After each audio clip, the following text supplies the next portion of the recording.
What I discovered in my HOA President's basement will haunt me forever, and it explains why 3 families mysteriously disappeared from Willowbrook Gardens. My name is Sarah Mitchell, and 6 months ago, I thought I'd found paradise. Willowbrook Gardens, a gated community where every lawn was perfectly manicured, every fence painted pristine white, and every neighbor smiled like they'd stepped out of a Norman Rockwell painting. But in paradise, perfection comes at a price. And that price is always higher than you think. That's where SHE lived. Margaret Thornfield. Our beloved HOA President. At 62, she was everything you'd want in a community leader. Organized, caring, and absolutely devoted to maintaining our quote-unquote standards. She'd been president for 8 consecutive years. 8. No one ever challenged her because, well, why would you? Under her leadership, our property values soared 30%. Crime was non-existent. We had the most beautiful community in the county. It started with Mrs. Chen from 1923 Oak Lane. She'd been our neighbor for 3 years, sweet elderly woman who grew the most incredible roses. One Tuesday morning, she was gone. Margaret explained it at the monthly meeting, family emergency in California. Had to leave immediately. Everyone nodded sympathetically. But something felt off. See, Mrs. Chen had shown me pictures of her rose garden just the week before. She'd said, "These will bloom for 50 years, Sarah. I'll never leave them." People don't abandon 50-year rose gardens for family emergencies. Then it was the Johnsons from Elm Street. Job transfer to Texas, Margaret announced. But I'd just seen Mr. Johnson at the hardware store talking about his promotion at the local bank. Then the Patel family. Moving closer to family, she said. But their daughter was in my yoga class, excited about starting high school here. 3 families. 3 different stories. One common thread. They all had recent discussions with Margaret about HOA violations. I couldn't sleep.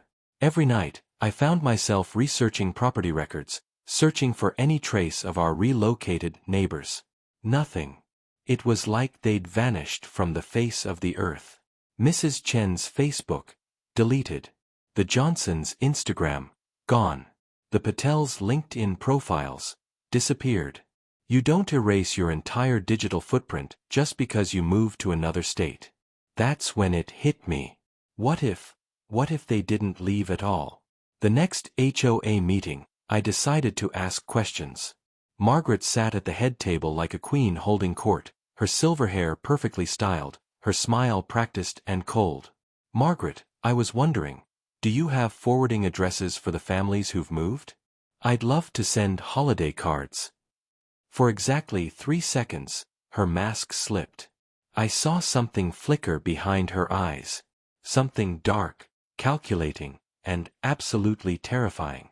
Oh Sarah, dear, privacy regulations prevent me from sharing personal information. But I'll be sure to pass along your kind regards if they contact me. Privacy regulations. In a neighborhood where she knew everyone's Wi-Fi passwords and had keys to half the houses for emergencies. I started watching. Every morning at 6:47 a.m., Margaret would retrieve her newspaper. Every evening at 8:15 p.m., she'd water her front garden.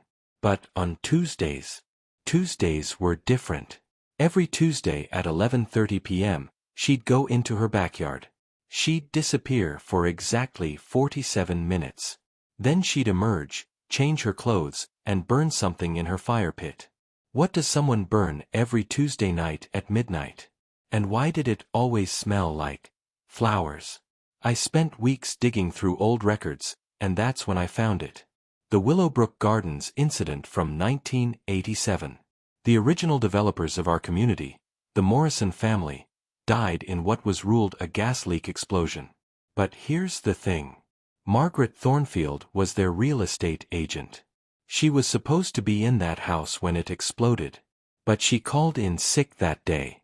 After their death, she bought the entire development at auction for a fraction of its value. She was 28 years old with a secretary's salary. How does someone afford a multi-million-dollar property purchase? Then I found the insurance claims. Margaret had taken out a life insurance policy on the Morrison family just 3 months before their death. A $2 million policy on clients she'd known for less than 6 months.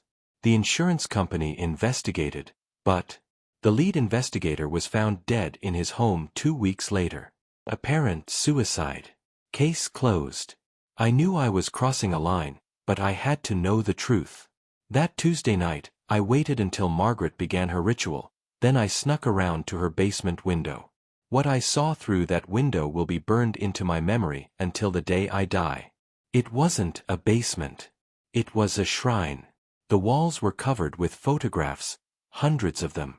Every family who'd ever lived in Willowbrook Gardens. But some photos had red X's marked across them. Mrs. Chen's photo, red X. The Johnsons, red X. The Patels, red X. And in the center of it all, a leather-bound book. I watched Margaret open that book and write something with a fountain pen. Then she walked to the far corner of the basement, where 3 gardening plots were laid out on the concrete floor. Fresh soil, carefully maintained, and growing from each plot, roses. Mrs. Chen's roses. I ran home and immediately called the police. But when Detective Morrison arrived, yes, Morrison, same last name as the original developers, he seemed more interested in questioning my mental state than investigating my claims. Ma'am, Mrs. Thornfield is a respected member of this community. These are very serious accusations based on, what exactly? Seeing garden plots in someone's basement. That's when it clicked. Morrison. The detective's name was Morrison. I asked about the connection to the original developers. That would be my grandfather's family. Tragic story. But ancient history now. Ancient history. A family wiped out, their legacy stolen, and their descendant was now protecting their killer. The corruption ran deeper than I'd imagined. I had no choice. If the police wouldn't help, I had to confront her directly. I knocked on her door at 2 p.m. on a Wednesday, a time when I knew she'd be home. "Sarah, dear. What a pleasant surprise. Would you like some tea?" She invited me in like nothing had happened. Like I hadn't seen her basement shrine the night before. We sat in her pristine living room, surrounded by photos of community events, charity drives, and smiling neighbors. "Margaret, I know what happened to the families who left." She was still playing the game. Still maintaining her sweet, grandmotherly facade. But her eyes were calculating every word, every movement. I know about the basement. The photos. The garden plots. The silence was deafening. The clock ticked loudly. "You know, Sarah, Willowbrook Gardens has thrived under my care for 38 years. Property values up 300%. Zero crime. Perfect schools. Perfect families." Her voice became colder. But perfection requires pruning. Some plants simply don't belong in the garden. That's when she showed me the book. The Garden's Harvest. It contained detailed records of every family who'd ever lived here. Their habits, their weaknesses, their violations. Mrs. Chen constantly violated noise ordinances with her late-night gardening. The Johnsons refused to maintain proper fence height after 3 written warnings. The Patels, their teenage daughter's music was consistently above acceptable decibel levels. She spoke about murder like she was discussing routine maintenance. These weren't people to her. They were weeds in her perfect garden. "You want to know the truth, Sarah? The complete truth." She stood up and walked to her mantelpiece, where a dozen community service awards gleamed in the afternoon sun. "I didn't just stumble into this position. I created it. The Morrison family wasn't an accident. They were the first pruning. They wanted to develop this land into low-income housing. Can you imagine? Section 8 families destroying property values, bringing crime, drugs, chaos. Margaret's mask was completely off now. So I fixed it. One small gas leak. One tragic accident. And suddenly, I could create the perfect community. She explained her system with the pride of an architect describing her masterpiece. Every family was carefully screened before being allowed to purchase. Those who passed her standards thrived. Those who didn't. The Hendersons in 1992. Their dog barked excessively. The Wu family in 1998. They painted their shutters the wrong shade of blue. The Rodriguez family in 2003. Their children were too loud during quiet hours. 12 families over 38 years. 12 families who thought they were moving to better opportunities, but instead became fertilizer for Margaret's perfect garden. That's when I realized my mistake. I wasn't there to confront a killer. I was there to become her next victim. You know, Sarah, you've always been a problem resident. Your grass is consistently 0.3 inches too long. Your Halloween decorations stay up 2 days past the acceptable removal date. And now. She moved toward the kitchen. Now you're violating the most important rule of all, minding your own business. I bolted, jumped up from that flowery couch and ran for the front door. But she was faster than her 62 years suggested. She locked the deadbolt from inside. I was trapped in her house with a woman who'd been murdering neighbors for almost 4 decades. Sarah dear, don't make this more difficult than necessary. I have a lovely spot picked out for you in the basement. Your roses will be beautiful, red, like your hair.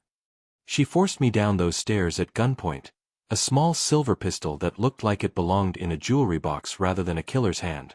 The basement was worse than I'd imagined from the window. Much worse. The walls weren't just covered with photos, they were covered with trophies. Driver's licenses. Wedding rings. Children's toys. A lifetime of stolen memories from families who'd never see another sunrise. Each family taught me something new about the art of gardening. The Morrisons taught me that gas leaks are too suspicious. The Hendersons taught me that car accidents can be arranged. The Wu family taught me that house fires must look completely accidental. She walked me past the garden plots. There were far more than the 3 I'd seen from the window. 15 plots. 15 families. All growing roses of different varieties. I've become quite the horticulturist over the years. Did you know that human remains create the most beautiful rose blooms? Something about the calcium content. She pointed to a fresh plot in the corner, larger than the others. That one's for the Harrison family from Pine Street. They've been playing their television too loud during evening hours. 3 warnings, and they've ignored every one. They'll have their accident next Tuesday. The Harrison family. Tom and Linda Harrison. Their 8-year-old daughter Emma, who always waved at me from their front yard. Their baby boy who couldn't be more than 2 years old. That's when I knew I couldn't just escape. I had to stop her. Margaret was still talking, still explaining her methodology like a professor giving a lecture, when I noticed something. The basement window I'd looked through was still slightly open. More importantly, I noticed what was sitting on her workbench. A bag of lime, the kind used to accelerate decomposition. And next to it, her cell phone. Now, Sarah, I need you to understand that this isn't personal. You seem like a lovely person, but rules are rules. And neighbors who can't follow rules. She was 3 feet away, monologuing like every movie villain, when I grabbed that bag of lime and threw it directly at her face. Lime powder filled the air like a chalk bomb. Margaret stumbled backward, temporarily blinded, coughing and gasping. I lunged for her phone and hit record. You little bitch. You think anyone will believe you? I've been the pillar of this community for 40 years. But she was wrong. Because while she was raging and threatening, she was also confessing. Everything. Names, dates, methods. All of it recorded in crystal clear audio. I uploaded that recording to Facebook, Instagram, TikTok, Twitter, everywhere, before I even called 911. I knew that if Margaret had corrupted the local police, I needed the whole world to hear her confession. Within an hour, the story had gone viral. #Willowbrook Gardens was trending nationwide. News vans lined our perfect street. FBI agents in dark suits knocked on Margaret's door. The excavation of her basement took 3 days. They found remains spanning 4 decades. Wedding rings that families thought were lost. Children's toys that parents assumed were misplaced. An entire museum of stolen lives. But Margaret wasn't working alone. The investigation revealed a network of complicit officials. Detective Morrison, who'd buried investigations. County Clerk Janet Walsh, who'd falsified property records. Mayor Bradley Thompson, who'd received substantial campaign contributions from Margaret over the years. The corruption went all the way to the state level. Margaret had been systematically bribing officials to cover her tracks, creating a perfect system where serial murder looked like natural neighborhood turnover. The most chilling discovery was her future plans. She had a detailed list of every family in Willowbrook Gardens who might eventually need pruning. The Harrisons were just the beginning. Margaret Thornfield was sentenced to life in prison without possibility of parole. She showed no remorse during the trial, maintaining that she was simply maintaining community standards. I moved out of Willowbrook Gardens 3 months later. I couldn't live in a place where roses bloomed from the remains of murdered families. Most of the residents left. The property values Margaret had spent 40 years inflating crashed overnight. But here's what haunts me most. For 38 years, we all thought she was the perfect neighbor. We praised her dedication, her attention to detail, her commitment to our community's success. We never questioned why families kept leaving, why properties sold so quickly, why our perfect little neighborhood seemed almost too good to be true. Because the truth is, perfection doesn't exist. And when someone promises you paradise, you should always ask, what's buried in the garden? Margaret Thornfield remains in maximum security prison. The Willowbrook Gardens development has been demolished. And if you're dealing with an abusive HOA situation, there are legal resources available. But remember, sometimes the person promising to protect your property values might just be planning your funeral.